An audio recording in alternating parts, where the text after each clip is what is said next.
welcome to week 4 of Sci-Fi September. Our monthly theme is introducing big science fiction book series to you spoiler-free to help you know if you want to read it. I'm the book guy. So far this month we have covered Dune, the Broken Earth Trilogy, and The Expanse. We're even finishing up next week on the Red Rising series, but today we are looking at sci-fi comedy, Hitchhiker's Guide to the Galaxy. This is a weird series. It's comedy gold. There's a huge focus on comedy, witty jokes, and just plain fun. However, it is also a little less like a novel, and more like a collection of witty jokes.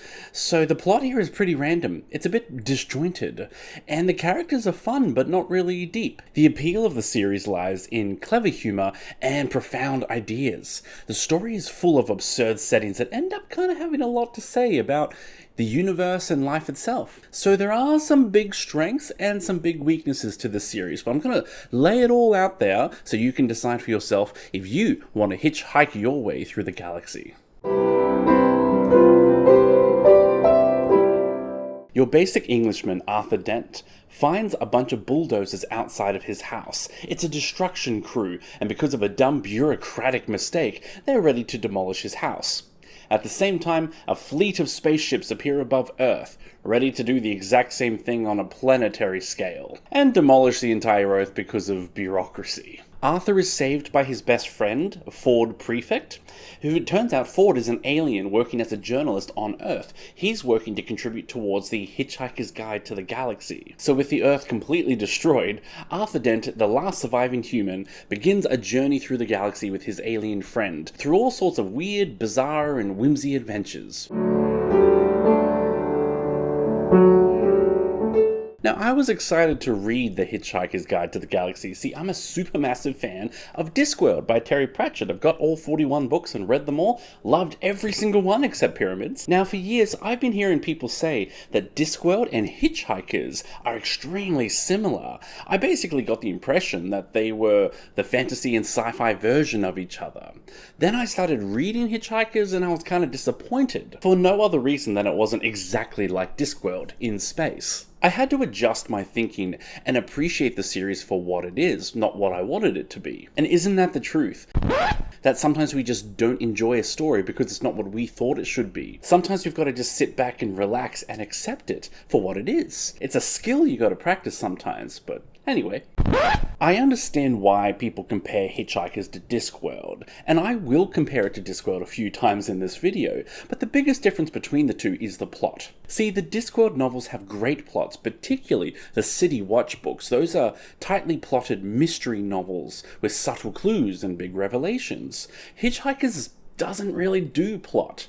There isn't a story per se. Hitchhikers is more about a collection of back-to-back funny scenes. So in that sense, Hitchhikers is more like the Rincewind novels from Discworld, because they're both like a skit show, where you just get one funny scenario after another, without any real links between them. Think of it like this. Say you get 3 funny scenes in a row. If you were to reorder them and swap them around, you wouldn't really change the story too much. That's exactly what's going on in Hitchhikers, and it's especially true for books 2 and 3. Now, if you read these like a Grinch and get all grumpy because the plot doesn't really make a lot of sense, you're not going to enjoy it. The best way to enjoy Hitchhikers is to just lean into the fun and have a laugh. But we'll talk more later about why this style is surprisingly meaningful. Okay, so if Hitchhikers has no real plot and it's just funny scenes, well then are they actually funny? On my planet, clams enjoy eating a taste of you. Let me give you 2 examples, spoiler-free, to sort of convey the quality. First one is in the movie starring Martin Freeman. So the author Douglas Adams was like a consultant or a producer on the film, and he created a few extra funny scenarios that didn't appear in the books. One such example is the point of view gun. Commissioned by a consortium of intergalactic angry housewives, who, after countless arguments with their husbands, were sick to the teeth of ending those arguments with the phrase, "You just don't get it, do you?" You can literally shoot them to convey your point of view. Someone doesn't understand what you're saying, shoot them with the point of view gun. Giving birth, and your man is complaining about being bored, shoot him with the point of view gun. It's so good. Another one is that famous Hitchhiker's quote about 42. So I'm going to skip some details to avoid spoilers here, but the joke is that Arthur finds a group of space monks. They wanted to know the meaning of life, so they built the ultimate supercomputer, which has spent millions of years calculating the ultimate answer. And finally, poof, it shoots out the ultimate answer, 42. What does that mean? At this point, the monks think, maybe before we asked the ultimate answer, we should have asked the ultimate question. So they start the entire process again from the start. So this is what Hitchhikers is all about. A lot of silly, laugh-out-loud moments that just have tons of fun, and the books are filled with them. They're all just goofy fun without deeper meaning, right? Right? Let's take that joke about the monks who find the number 42. They spend millions of years and generations of monks all looking for the meaning of life, and when they find it, it's kind of pointless. So they start all over again from the top. The absurdity is that they are looking for the meaning of life, and they're not living theirs. And here is the heart of the matter. These light-hearted, funny scenarios are kinda meaningful. On the surface, they're just funny jokes, but when you look into them a little bit more, you start seeing these powerful life lessons about humanity, about being a tiny speck of a person in a vast cosmos, and the fleeting nature of the universe itself. It teaches these lessons through the lens of total absurdity.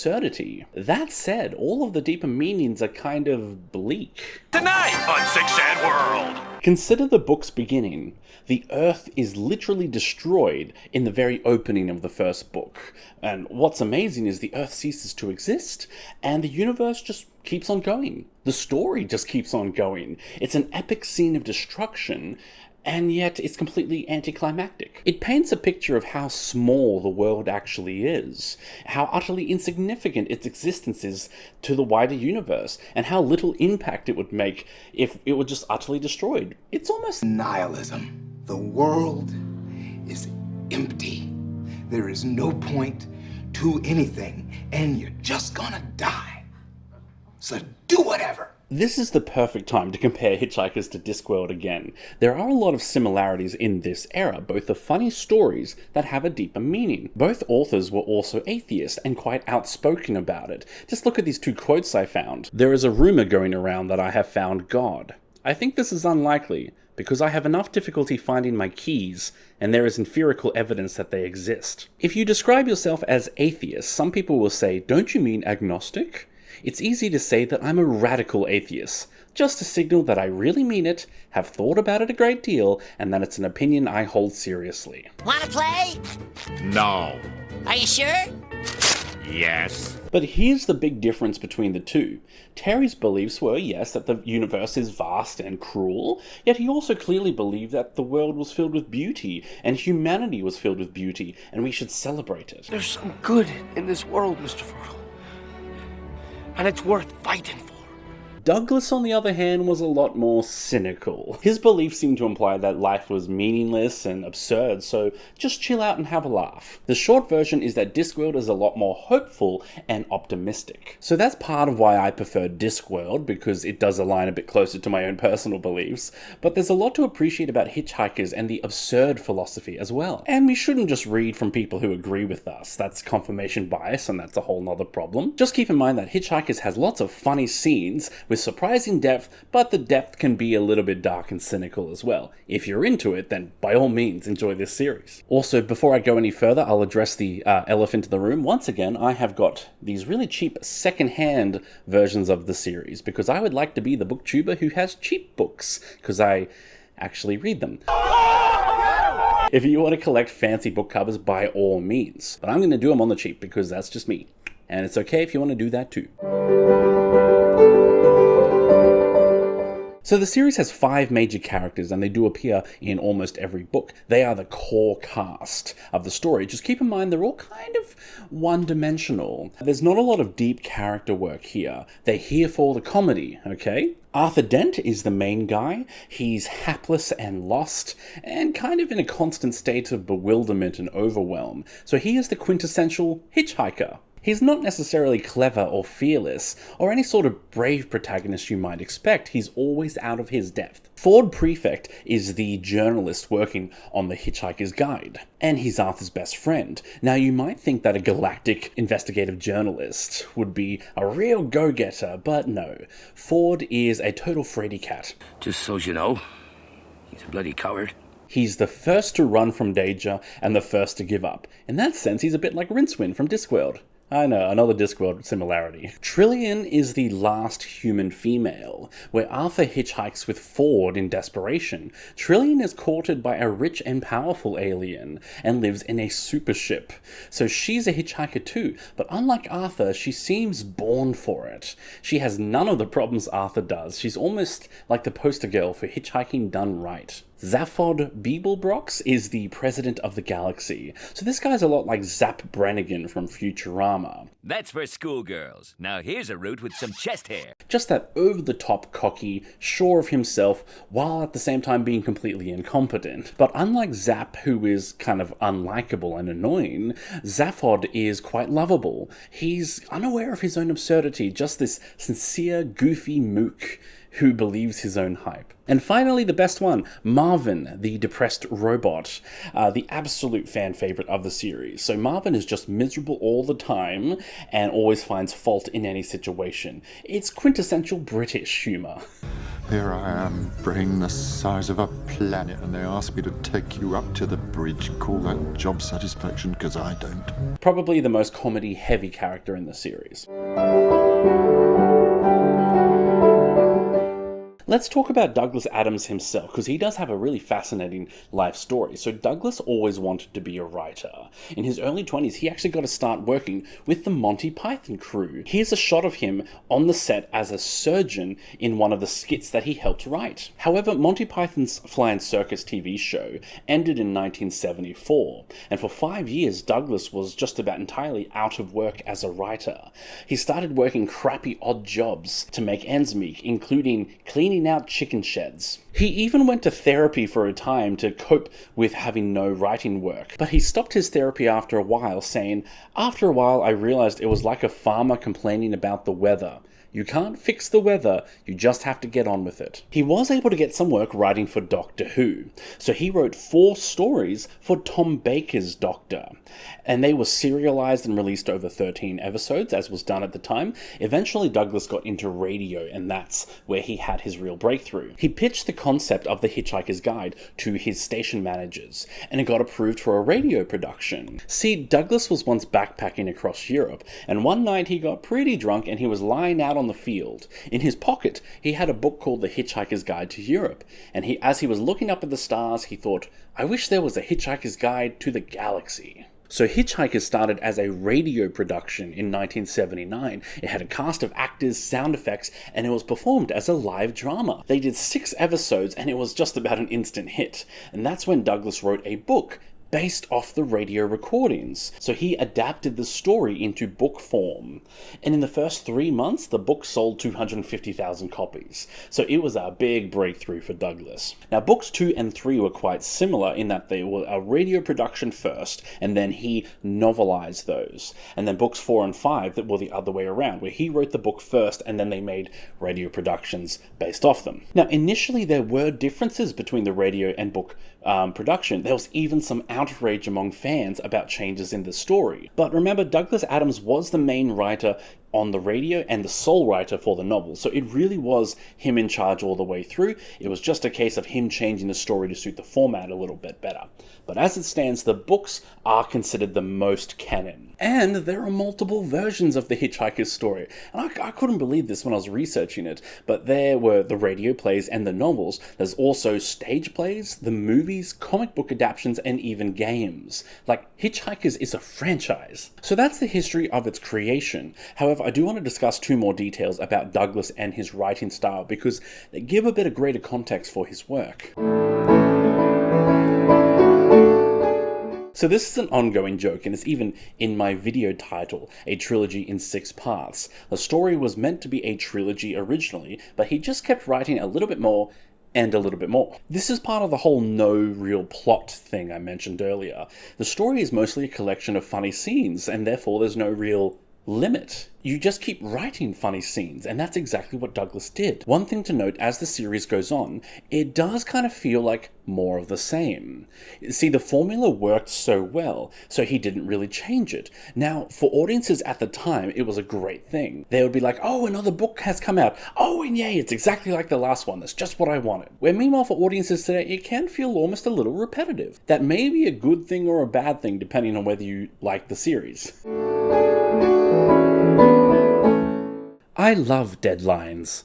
I love the whooshing noise they make as they go by. Now yes, that's funny, but this also became a serious problem in Douglas's life. We've got a real, actual problem here. I'll say. After Douglas pitched the Hitchhiker's story, he started being late over and over again in meeting his deadlines. His producers on the studio were always at him about it. His publishers were the same. His book editor once locked him in a hotel room for 3 weeks until he finished the book. And that's because George R.R. Martin, Douglas Adams, was sort of struggling to write to a schedule. I do remember seeing a quote about him, but I couldn't find it again for this video. I'm so sorry. But take this with a grain of salt. One of Douglas's friends once said to him, "I've never seen a writer more opposed to writing." And it's true, the more Douglas wrote, the less he seemed inclined to do it. Let's look at the publication of his works. So Douglas Adams wrote 2 series in his life. There was Hitchhikers and Dirk Gently's Detective Agency. So yes, that one, the one that the Netflix adaptation has Elijah Wood, so that was Douglas Adams. Now, you will notice that these books were published mostly 1 or 2 years apart, but keep in mind, all of his books are about 150 pages.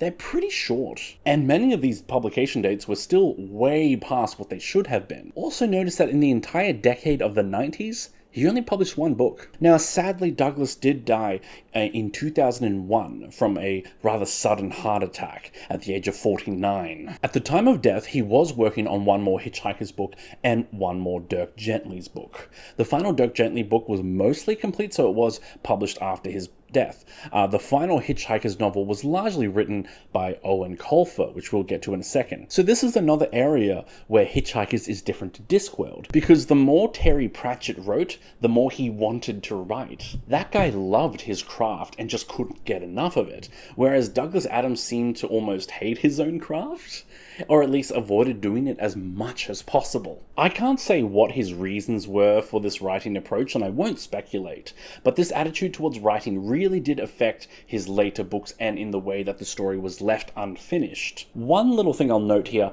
I did try reading the Dirk Gently series. I got 40 pages into the first book and I actually DNF'd it, which is a really big deal because I almost never DNF books, but I just found it really boring.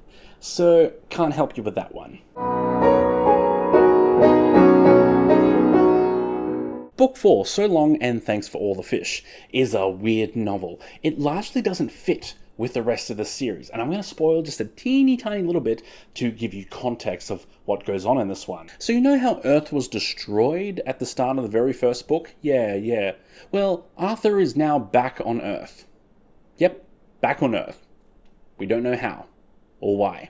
Somehow Palpatine returned. So instead of more space adventures and absurd situations, Arthur meets a girl and starts a love story. It's a weird outlier of a novel that feels out of place. It's not bad, it's just kind of random. And I won't spoil anything more about it, I just wanted to say heads up. The 6th and final novel was largely written by Owen Colfer, the amazing author of the Artemis Fowl series. Now, Owen was hired by Douglas's widow to complete the series based off leftover notes. Now, I was skeptical when I read this novel because I knew ahead of time that it had a significantly lower review rating on Goodreads, and yet I found that it was one of the strongest books. I'll explain why. As I've said, Douglas's stories were very thin on plot details and focused more on funny scenarios. Yet over the course of 5 novels, he had set up several plot threads that didn't really go anywhere. So when Owen came in, he actually wrote a plot that took all of these unused threads and wove them together into a finale. And I'm just going to say it, there was more plot in the final novel than there was in the whole series before then. Ooh! In many ways, the last book gave me what I was kind of looking for as a reader. Yet at the same time, it doesn't really fit the style and the vibe of the greater series. It's less about funny scenarios with deeper meanings, and more about actually resolving the story. So I understand why fans often consider it less of a novel, or even don't consider it canon. Hitchhikers has influenced several real-world events. Like all good sci-fi, it kind of predicted the future. First, the in-world Hitchhiker's Guide is a little pocket device, and it's actually voice-activated and speaks back to you. Douglas wrote this in 1979, and he largely predicted the modern phone and voice activation technology. Hey Google, play Journey's Separate Ways. Alright, Don't Stop Believin' live version by Journey. Here it is on YouTube That's Music. not what I said! Also, when Arthur goes into space, he is given a babble fish. It's a little fish that sits inside his ear and translates alien languages for him. And recently, a certain translator was named Babblefish after him. Finally, one of Hitchhiker's classic jokes is about bringing a towel. The guide itself says that a towel is by far the most important item a hitchhiker can possibly have. So after Douglas's death, fans organized Towel Day, a day where everyone will openly carry a towel to show the support of Douglas and the series. There is quite literally no representation in the series. There are no people of color, although one was put in for the movie. There are only 2 women in the series, 0 LGBT, 0 people with neurodivergency or disabilities, nothing. Now, I'm going to look at this just quickly. See, there are 2 types of, can I just say, bad representation. There's actively bad representation and passively bad. And yeah, these are my own terms. I would love to write Cronk's Laws of Representation one day, because that's exactly what a cis white male would do.